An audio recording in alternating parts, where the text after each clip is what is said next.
Shri Pallissery, producers അവരുടെ സാമ്പത്തിക പരാധീനത തുറന്നു പറഞ്ഞു. അതിന് സർക്കാരിൽ നിന്ന് ചില സഹായങ്ങൾ വേണം. മാത്രമല്ല, ഇൻഡസ്ട്രിയിലുള്ളവർ തന്നെ സഹകരിക്കണം. അതായത് അതിൻ്റെ പ്രൊഡക്ഷൻ കോസ്റ്റ് കുറയ്ക്കുന്നതിന് ആവശ്യമായിട്ടുള്ള ചില നീക്കുപോക്കുകൾ അതുണ്ടാവണം എന്നൊക്കെ തുറന്ന് പറഞ്ഞത് വലിയൊരു അപരാധമാണോ? അത് വലിയൊരു കോൺട്രവേഴ്സിയായി, വിവാദമായി ഇപ്പോൾ മാറിയിരിക്കുകയാണ്. താങ്കൾ എങ്ങനെയാണ് ഈ വിവാദത്തെ നോക്കിക്കാണുന്നത്?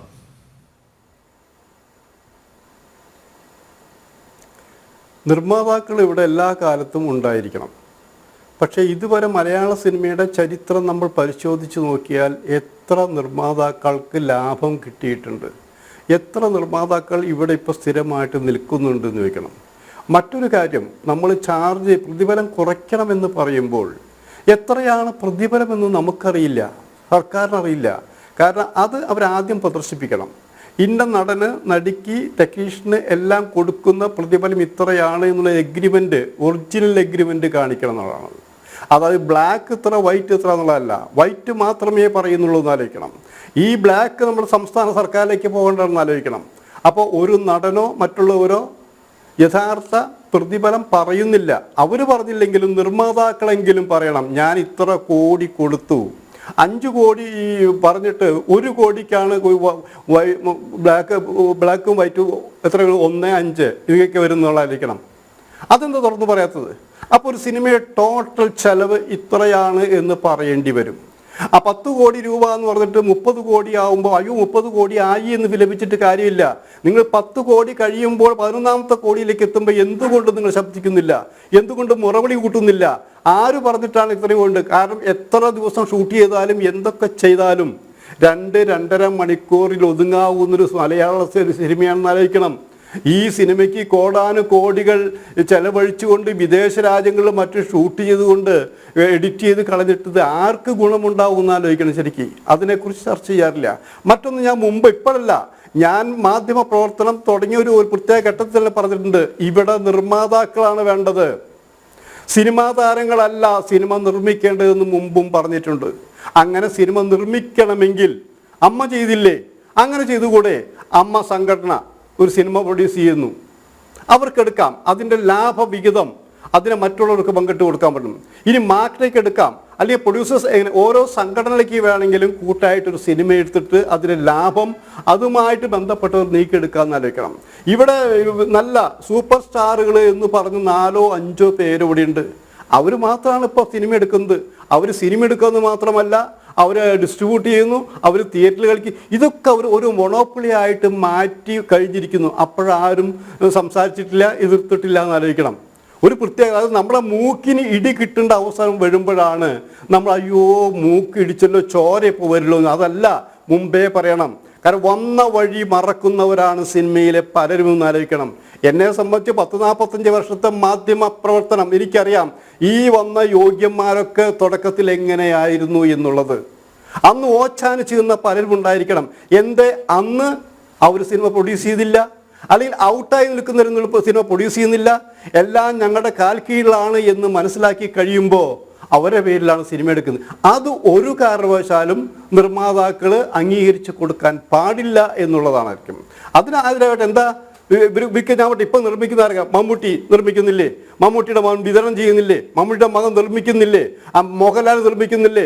ആന്റണി പെരുമ്പാവൂർ നിർമ്മിക്കുന്നില്ലേ? പൃഥ്വിരാജ് നിർമ്മിക്കുന്നില്ലേ? പിന്നെ ആരൊക്കെയാ? ഉണ്ണിമുകുന്ദൻ നിർമ്മിക്കുന്നില്ലേ? ഇങ്ങനെ നിരവധി പേര്, ഒന്നല്ല, ഇത് കുറച്ച് പേരുടെ പേരല്ലോ. ഒരു 10-15 പേര് നടന്മാർ ഇവിടെ നിർമ്മിക്കുന്നുണ്ട്. ഇവിടെ നടികൾ നിർമ്മിക്കുന്നില്ലേ? നടികൾ കോടികൾ പ്രതിഫലം വാങ്ങുന്നില്ലേ? എന്താ അതിനെക്കുറിച്ചും പറയാത്തത്?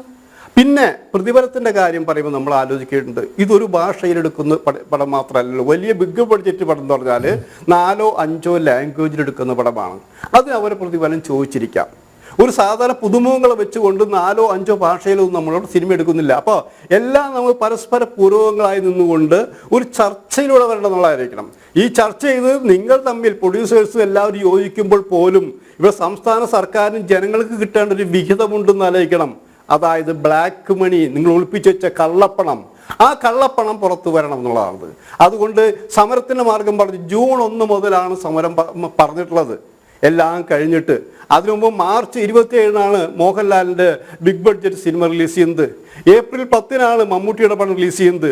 അതായത് ഒരു സിനിമ ഇപ്പോഴത്തെ കാലഘട്ടത്തിൽ റിലീസ് എത്രയോ സമയം കിട്ടി. രണ്ട് മാസം മോഹൻലാലിൻ്റെ പടത്തിന് കിട്ടി. എന്നിട്ടാണ് മഴ സമയത്താണ് സമരം പ്രഖ്യാപിച്ചായിരിക്കണം. സാധാരണ മഴ സമയത്ത് അവിടെ തിയേറ്ററിൽ ആരും പോകാറില്ല. എത്ര വലിയ പടമായാലും ശരി. ഏപ്രിൽ 10-ന് മമ്മൂട്ടിയുടെ പടം വരുന്നു അല്ലേ, അത് വിഷു പ്രമാണിച്ച് വരുന്നു. അതിനും കുറേ ദിവസം കിട്ടിയില്ലേ. അപ്പോൾ ഇനി ഇവർ സമരം ചെയ്താൽ തന്നെ ഒരു കാരണവശാലും ഈ വലിയ സൂപ്പർ സ്റ്റാറുകളുടെ സിനിമയ്ക്ക് ഒന്നും ബാധിക്കില്ല എന്നാലോചിക്കണം. ഇത് മുമ്പേ തന്നെ വിറ്റ് കാശാക്കി കഴിഞ്ഞില്ലേ. അവരവരെ ലാഭം പോക്കറ്റിലിട്ട് നടക്കുകയാണെന്ന് ആലോചിക്കണം. മിണ്ടില്ലാരും ഇവിടെ. കാരണം മമ്മൂട്ടിയുടെ ഡേറ്റ് വേണം, മോഹൻലാലിൻ്റെ ഡേറ്റ് വേണം, പൃഥ്വിരാജിൻ്റെ ഡേറ്റ് വേണം, എല്ലാവരുടെ ഡേറ്റ് ഇവർക്ക് വേണം. ഒരാൾക്ക് മാത്രം കിട്ടിയാൽ പോരാ. ഈ അമ്മ സംഘടന നോക്കൂ. അമ്മ സംഘടന എത്രയോ ആർട്ടിസ്റ്റുകളുണ്ട്. ക്യാമറയ്ക്ക് മുന്നിൽ മുഖം കാണിച്ചിട്ട് എത്രയോ വർഷങ്ങളായ എത്ര പേരുണ്ട്. ഇവർ കുറച്ച് പേർക്ക് ഇഷ്ടമുള്ളവരെ മാത്രം അഭിനയിപ്പിക്കുന്നു, ഒരു ഗ്രൂപ്പുകൾ ഉണ്ടാക്കുന്നു. അതല്ലേ നടന്നുകൊണ്ടിരിക്കുന്നത്. എന്തുകൊണ്ടല്ല ഈ വീതം വെച്ചുകൂടാ? ഒരു വർഷത്തിൽ ഞങ്ങൾ അഭിനയിക്കുന്ന അല്ലെങ്കിൽ എടുക്കുന്ന സിനിമകളിൽ ഇന്ന ആൾക്കാർക്ക് ഒരു 2 പടം വെച്ച് കൊടുക്ക്. നിങ്ങൾ അവർക്ക് കിട്ടാമെന്ന് വെച്ചാൽ ഏകദേശം 10-25,000 രൂപ മാക്സിമം കിട്ടാൻ പോകുന്നുള്ളൂ അല്ലേ.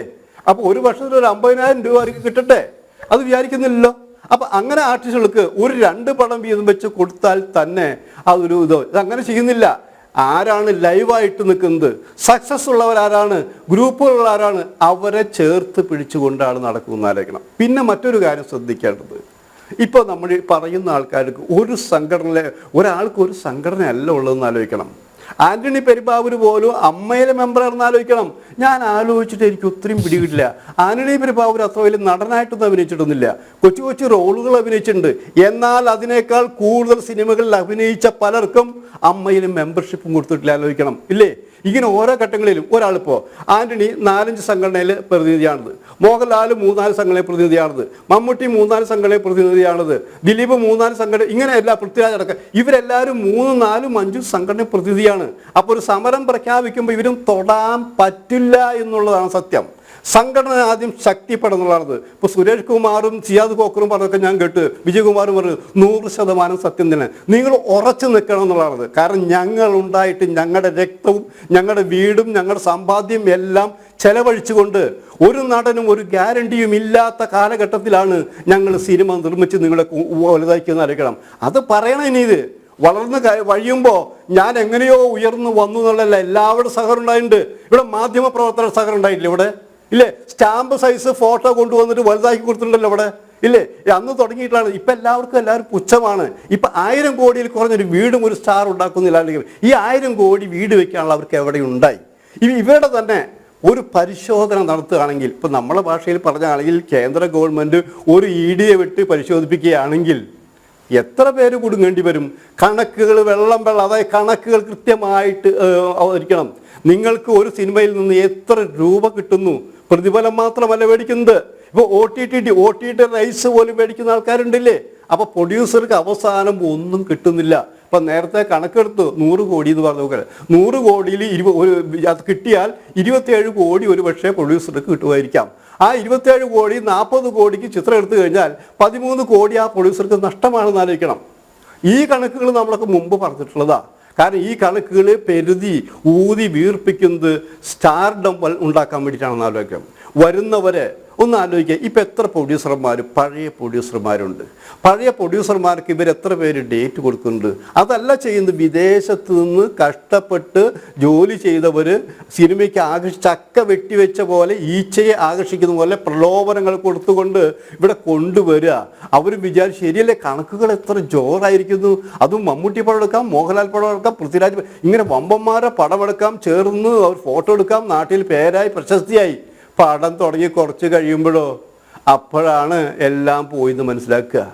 വിജയിച്ച പുതിയ എത്ര നിർമ്മാതാക്കളുണ്ട്? പഴയ കാര്യം വിട്. കാരണം പഴയ കാര്യം വിടാൻ പറയാൻ കാരണം പഴയ നിർമ്മാതാക്കൾ സിനിമയോടൊപ്പം ഉണ്ടായിരുന്നു ആലോചിക്കണം. ഇപ്പം സിയാദിനെ കുറിച്ച് പറയുമ്പോൾ സിയാദും ഞാനും തമ്മിൽ അഭിപ്രായ വ്യത്യാസം ഉണ്ടായിരിക്കാം. പക്ഷെ സിയാദ് തൻ്റെ സിനിമയ്ക്ക് വേണ്ടി ചെയ്ത കാര്യങ്ങൾ, സംഘടനയ്ക്ക് വേണ്ടി കാര്യം മറക്കാൻ പറ്റില്ല. സുരേഷ് കുമാർ സിനിമയ്ക്ക് വേണ്ടി കാര്യങ്ങൾ മറക്കാൻ പറ്റില്ല. സുരേഷ് കുമാർ സംഘടനയ്ക്ക് വേണ്ടി ചെയ്ത കാര്യം മറക്കാൻ പറ്റില്ല. എനിക്കറിയാവുന്നൊരു കാര്യം, സുരേഷ് കുമാർ ഇവിടെ ഒരു ത്യാഗിയാണെന്നുള്ളതാണത്. ആർക്ക് എന്ത് പ്രശ്നം വന്നാൽ അവിടെ ഓടിയെത്തുന്ന ഒരു സുഹൃത്താണെന്ന് ആലോചിക്കണം. ഞങ്ങൾക്ക് അഭിപ്രായ വ്യത്യാസം ഉണ്ടായിരുന്നതാണ്, അതൊക്കെ വേറെ കാര്യം. പക്ഷെ ചെയ്ത കാര്യങ്ങൾ, അത് നല്ല കാര്യങ്ങൾ ചെയ്ത കാര്യം ചെയ്തു എന്ന് തന്നെ പറയണം എന്നായിരിക്കണം. അപ്പം ഇനി മുതൽ എന്താ വേണ്ടത്? നിങ്ങൾ പ്രൊഡ്യൂസേഴ്സ് അസോസിയേഷൻ നിൽക്കുന്നവർ ആ സംഘടന ഒരു തീരുമാനമെടുക്കുമ്പോൾ അതിൽ നിൽക്കുന്നുണ്ടോ? ഇല്ലെങ്കിൽ അപ്പോൾ അവരെന്താ പറയുക, ഞങ്ങൾ കുറച്ച് പേരുണ്ട് മാറി വേറെ നിൽക്കുന്നു. അതായത് ലൈവായി നിൽക്കുന്ന ആൾ മാറി നിന്ന് പേടിപ്പിക്കേണ്ട ആവശ്യം പോണൊരു പോട്ടെന്ന് വിചാരിച്ചിട്ട് നിങ്ങൾക്ക് ജനം തിയേറ്ററിൽ കയറിയാൽ മാത്രമേ പടം വിജയിക്കുള്ളൂ എന്ന് ആലോചിക്കണം. അത് നല്ല സിനിമ എടുക്കണം. നല്ല സിനിമ എടുക്കുമ്പോൾ കുറച്ച് ചിലവ് ചുരുക്കിയിട്ട് ഇപ്പോൾ 2-3 പടങ്ങൾ പൊന്മാൻ അടക്കമുള്ള സിനിമകൾ നല്ല സിനിമകളല്ലേ? അപ്പോൾ അങ്ങനെ അതും വിജയിച്ചല്ലോ. അതൊരു സൂപ്പർ സ്റ്റാർ, വലിയ സൂപ്പർ സ്റ്റാറൊന്നും അഭിനയിച്ച പടമൊന്നുമല്ല. ഇങ്ങനെ കുറേ പടങ്ങൾ ഇപ്പോൾ വിജയിച്ചിട്ടെന്ന് ആലോചിക്കണം. ഇനിയും പടങ്ങൾ വിജയിക്കുന്ന ആലോചിക്കണം.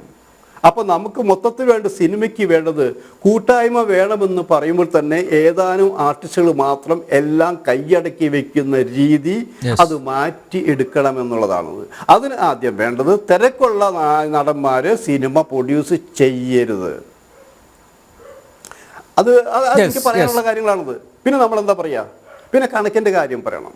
പിന്നെ ഇവർ സംഘടന ശക്തമായി നിൽക്കണം എന്നുള്ള അവിടെ നമ്മൾ അയ്യോ മോഹൻലാലിൻ്റെ പടമാണ് എങ്ങനെ മൂത്ത് നോക്കി പറയുക, മമ്മൂട്ടിയുടെ പടമാണ് എങ്ങനെ മൂത്ത്, അതിൻ്റെ ആവശ്യമൊന്നുമില്ല. ഇവിടെ മുഖങ്ങളല്ല, ഇവിടെ സിനിമയാണ്, പ്രൊഡ്യൂസറാണ്. നിങ്ങൾ കാശ് ചെലവഴിക്കുമ്പോൾ ആ കാശിനൊരു മൂല്യമുണ്ടെന്ന് മനസ്സിലാക്കണം, വേണ്ടേ?